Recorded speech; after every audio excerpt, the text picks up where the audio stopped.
So what's up mga kadaks, karon kay gigutom na ta mga kadaks, palungon sa nato ng trip pa na to mga kadaks. Mo din akong kwarto kadaks, pink kay mga kadaks no.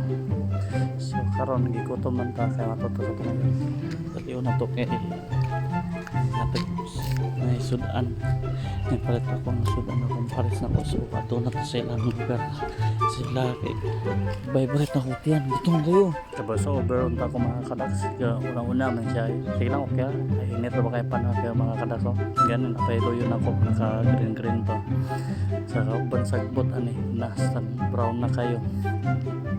O ang kanig kalisod na yung kaon kay porting laya kulang na lang ani ilabayan og sigarilyo para masunog na ni. So mo na mo ang luta sa ulo mga kadaks kita na samtang kainit ka sorry tawon ta ani kay ngitag pagka kay gutom ta. So karon natin paano man napunta nakalupad ang kalapati mga kadaks. So karon gahik-hik na ta padulong sa atong partner na to kay gutom ta. So karon kadaks na may si Gaygay Danang nagyayaw pa siya pero gimute lang na ako mga kadaks. So ako nag-fritso lang ko kasi inita kayo si patagtabihan ni si Marites. So karon na ako yung mga kadaks man siya. Target lock na siya kadaks. Man siya nagdala ng sudan. So sudan